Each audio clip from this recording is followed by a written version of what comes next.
Good morning, dear students.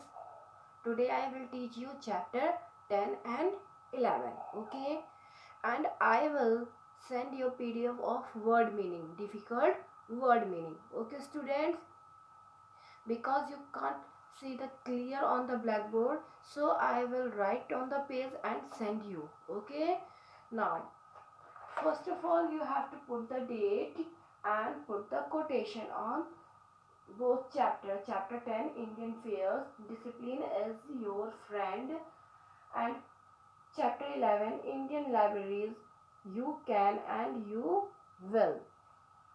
Okay, student, let's start. Indian fairs, fairs means होता है मेला, ठीक है.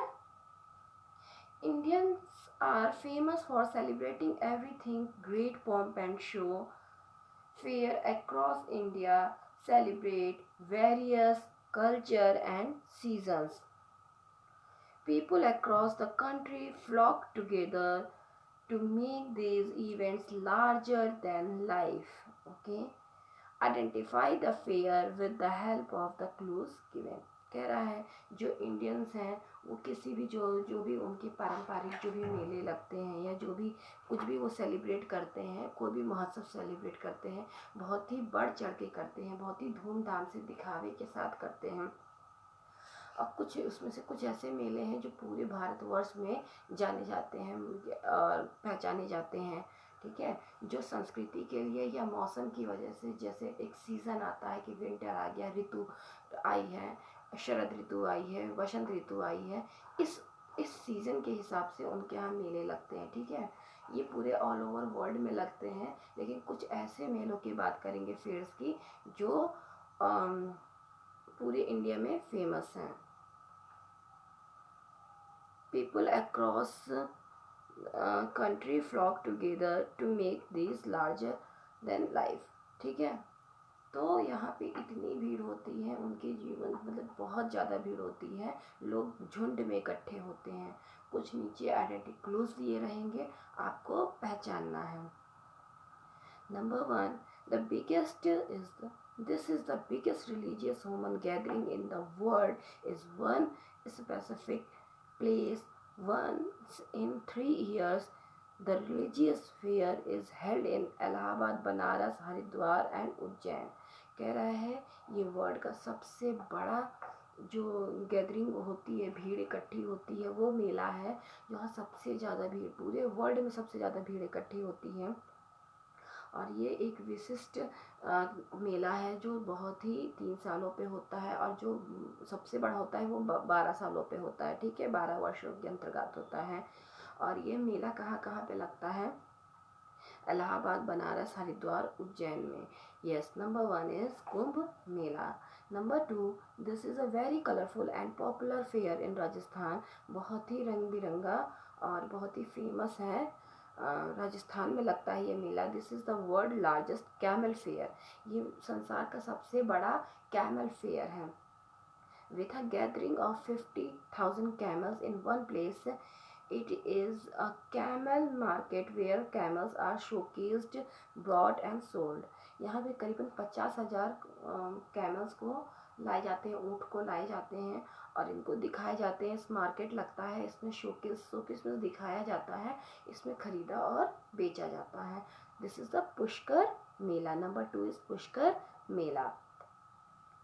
Number 3, this grand fair is held at Khandagiri near Bhubaneswar in the state of Orissa. Orissa के खंडगिरी के करीबन वहाँ पे ये मेला लगता है, बहुत ही बड़ा मेला है.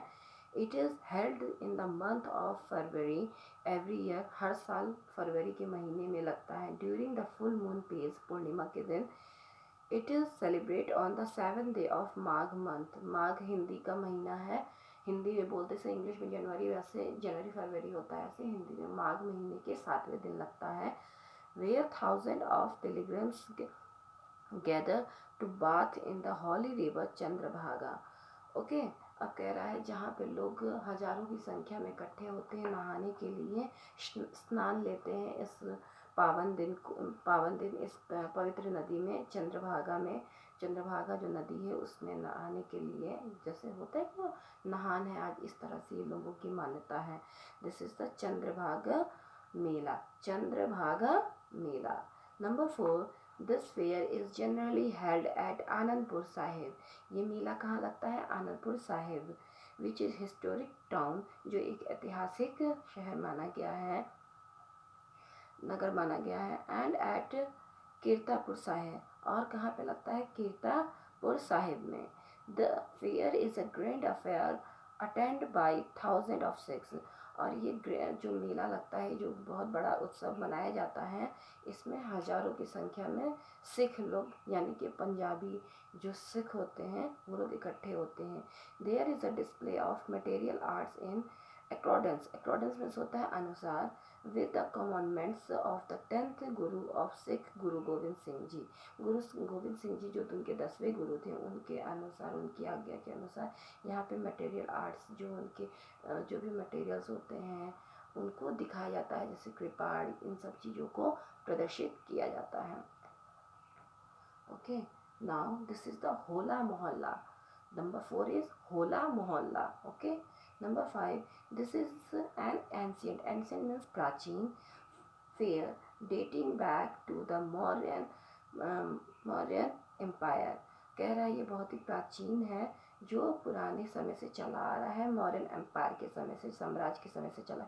It is more than 2000 years old and also the largest cattle fair in Asia. अब ये कह रहा है ये 200 साल पुराना है और सबसे पुराना, सबसे बड़ा एशिया का कैटल फेयर है। Where livestock like goats, buffaloes, donkeys and horses, even birds and dogs are traded. अब कह रहा है इसमें जैसे कि बकरियाँ, buffalo यानी भैंस, डंकी, हॉर्सेस, इन सभी, और साथ में चिड़ियों का भी व्यापार किया जाता है, यानी खरीदा और बेचा जाता है। But the main attraction of the fair is the elephant market supporting hundreds of elephants. लेकिन सबसे मेन अट्रैक्शन यानी आकर्षण होता है हाथी, यानी कि ये इनका मार्केट किया जाता है स्पोर्टिंग हंड्रेड्स ऑफ एलिफेंट्स, यानी 100 से करीबन ज़्यादा ही वहाँ पे हाथी रखे जाते हैं। This is the Sonpur cattle fair, Sonpur cattle fair. Okay, did you know lately the Pushkar fair has started hosting the exhibition cricket match between the locals and foreign tourists. जो पुष्कर मैच होने क्या कहते हैं फेयर होता है, अब उसने हाल में ही अभी क्या शुरू कर दिया, उसको अपने फेयर को और भी एक्साइटिंग बनाने के लिए, क्योंकि फॉरेनर बहुत आते हैं, तो वहाँ के लोकल लोग और जो फॉरेनर्स हैं उनके टीम मिल करके क्रिकेट मैच को प्ले करती है। ठीक है, now this is the chapter 11. I will send you word mail. Okay, student, don't be hesitate, put the date and put the quotation and start to learn. I will ask you, send you question answer for revision, because every day on Monday, Wednesday and Friday I will send for your revision test paper. You have to solve it yourself. Okay, now Indian libraries, Indian libraries यानी कि libraries में होता है पुस्तकालय, Indian यानी भारतीय पुस्तकालय, libraries और also store house of knowledge, यानी जो पुस्तकालय है वो ज्ञान का भंडार है, ज्ञान का जो स्टोर हाउस यानी कि रखने वाली जगह होती है, भंडार कह सकते हो। They house hundreds and thousands of book, उस घरों में कितने हजारों और 100 हजारों की संख्या में किताबें होती हैं, मैगजीन्स यानी कि बुक्स होती हैं, न्यूज़पेपर यानी कि समाचार पत्र होते हैं। People love to go libraries read, लोग पुस्तकालय किताब पढ़ने के लिए जाते हैं, उन्हें बहुत अच्छा लगता है। India too has many libraries, भारत में भी बहुत सी लाइब्रेरीज हैं। With the help of description provided below, can you identify some of the famous libraries located around in India?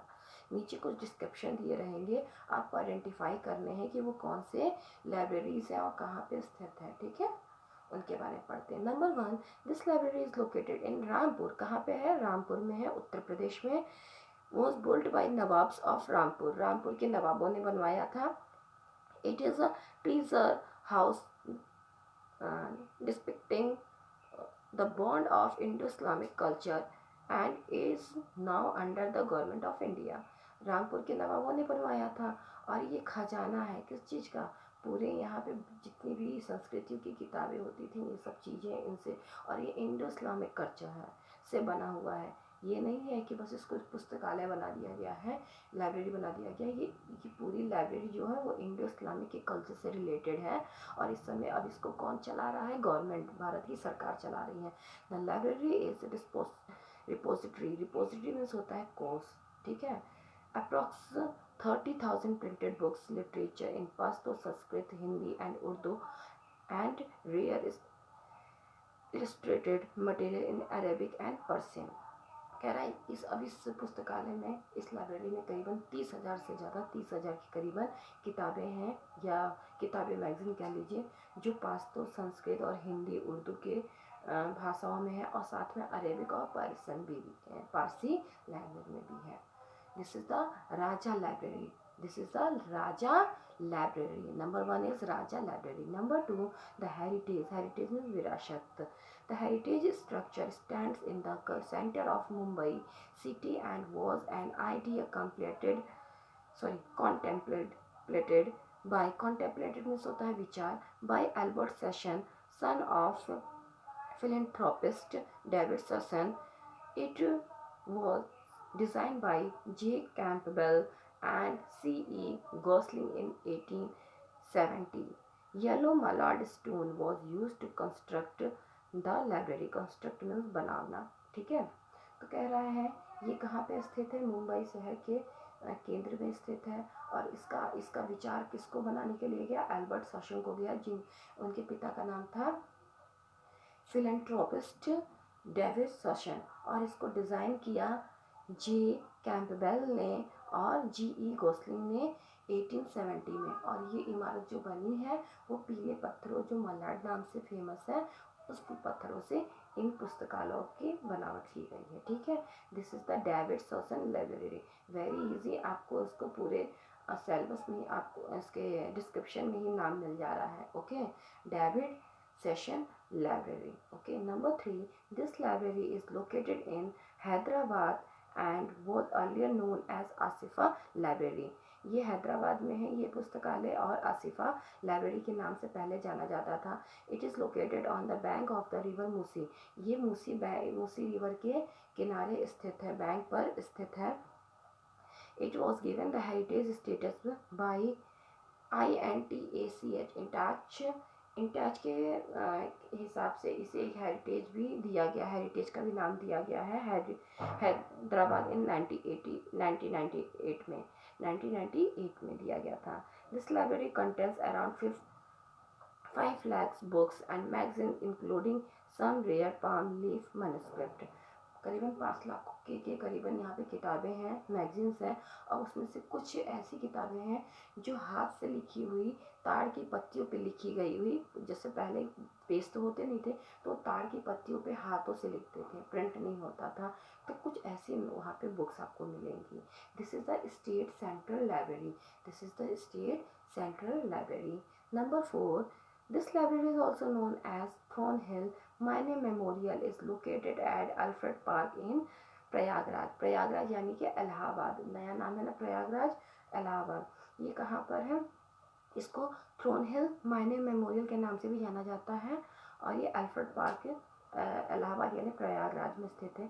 It is considered to be the biggest library in the state of Uttar Pradesh. ये उत्तर प्रदेश का सबसे ही बड़ा पुस्तकालय माना गया है। This building was used as the house of legislative assembly when this city was the capital of unit province। जब बहुत पहले, जब हमारा देश गुलाम था, उस समय ये हमारे इस राज्य का यहाँ पे क्या कहते हैं राजधानी बनाई गई थी, और इसको एक विधानसभा की तरह आप कह सकते हो इसे यूज़ किया जाता था, ठीक है। अब the library was shifted to current building in 1879, लेकिन अब इसको यहाँ पे 1879 में यहाँ पे शिफ्ट कर दिया गया था। This is the Allahabad public library, Allahabad public library. Number 5, this library is located in Chennai and established in 1890। ये कहाँ पे? चेन्नई में स्थित है। और कब इसकी स्थापना हुई थी? 1890 में। It currently has a collection of 6 lakh books। कितने बुक्स हैं? 6 लाख बुक्स हैं, ठीक है। It is also among the 4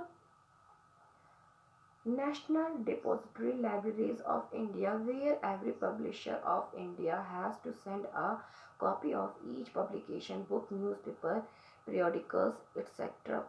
under the provision of Delivery Books and Newspaper Act 1954.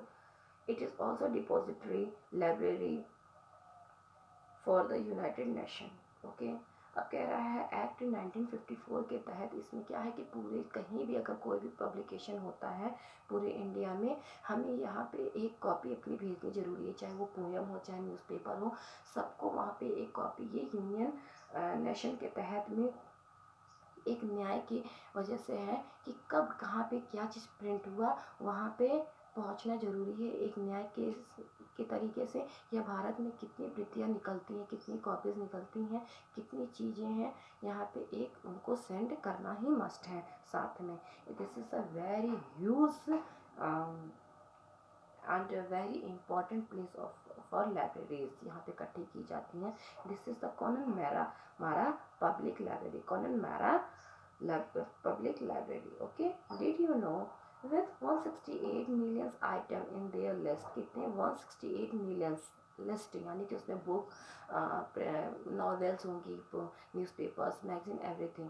The world biggest library in the library of Congress यानी LOC इन USA। ये world का सबसे बड़ा लाइब्रेरी कौन सा है?